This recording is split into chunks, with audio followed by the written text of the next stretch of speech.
নমস্কার বন্ধুরা, সবাইকে স্বাগত জানিয়ে আজকে আমি আরেকটা নতুন ভিডিও নিয়ে এসেছি। আজ আমি বানাবো নিরামিষ আলুর দম। দেখুন, আলুগুলোকে এরকম বড় বড় ডুমো ডুমো করে কেটে ভালো করে ধুয়ে নিয়েছি। মশলা নিয়েছি, টমেটোর পরিমাণটা বেশি নিয়েছি, 3টা টমেটো, 2টো ক্যাপসিকাম, কাঁচা লঙ্কা, আদা আর অল্প একটু চারমগজ আর কাজু বাদাম। প্রথমে আমি আলুগুলোকে একটু হালকা ভাপিয়ে নিব, তাহলে আমার কিন্তু জলদি হয়ে যাবে তরকারিটা। পরিমাণ মতো নুন দিয়ে দেবো আর অল্প একটু হলুদ গুঁড়ো, জল দিয়ে ঢাকনা লাগিয়ে আমি সিদ্ধ করে নেব। আমি মশলাটা বেটে নেব। আদা, কাঁচা লঙ্কা, চারমগজ আর কাজু বাদাম একসাথে আমি পেস্ট করে নেব। আলুগুলো ভালো করে সিদ্ধ করে কিন্তু আমি ছেঁকে নিয়েছি। এবারে এগুলো ভেজে নেব। সরষের তেল ভালো করে গরম করে নিয়েছি, মানে মধ্যে আলুগুলো আমার লাল লাল করে ভাজা হয়ে গেছে। এবারে আমি জায়গাতে তুলে নেব।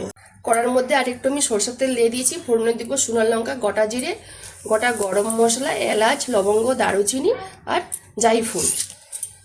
ফোড়নটা আমার ভাজা হয়ে গেছে। এবার দিয়ে দেবো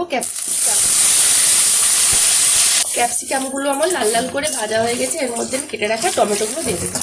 টমেটোটা দিয়ে আমি দেখুন একটু হালকা ভেজে নিয়েছি। এবার দিয়ে দেবো বেটে রাখা মশলাটা। 1 চামচ মতো হলুদ গুঁড়ো, 1 চামচ মতো কাশ্মীরি লঙ্কা, 1 চামচ মতো ঝাল লঙ্কা, 1 চামচ মতো জিরে গুঁড়ো। ভালো করে সব মিশিয়ে নেবো। একটু আমি মশলা ধোয়া জল দিব, অল্প একটু কস্তুরি মেথি পাতা দিব। মশলাটা আমার ভালো করে কষানো হয়ে গেছে। দেখুন সাইড থেকে তেল ছাড়তেও শুরু করে দিয়েছে। এর মধ্যে দিয়ে দেবো ভেজে রাখা আলুগুলো।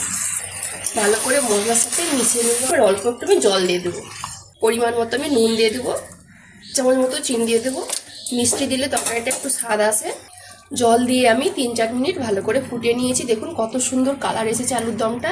এবার উপর থেকে দিয়ে দেবো ধনেপাতা কুচোনো, 1 চামচ মতো ঘি। ভালো করে মিশিয়ে আমি নামিয়ে নেব। আলুর দমটা আমি জায়গাতে ঢেলে নিয়েছি। দেখুন দেখতে কত সুন্দর লাগছে। আর এই আলুর দমটা কিন্তু খেতে সত্যি ভালো লাগে। আর এই নিরামিষ আলুর দমটা লুচি, পরোটা, ফ্রাইড রাইস, খিচুড়ি যে কোনো দিয়ে খাওয়া যায়। যদি আজকের রেসিপিটা ভালো লেগে থাকে তাহলে অবশ্যই একবার বাড়িতে বানিয়ে খাবেন আর আমাকে কমেন্টে জানাবেন। যেসব বন্ধুরা আমার রান্নার ভিডিও দেখতে পছন্দ করেন তারা আমার পেজটাকে লাইক, কমেন্ট, শেয়ার করবেন। যারা ইউটিউব চ্যানেল থেকে দেখছেন তারা সাবস্ক্রাইব করে পাশের ঘন্টাকে ক্লিক করে দেবেন। সবাই ভালো থাকুন, সুস্থ থাকুন আর সাবধানে থাকুন।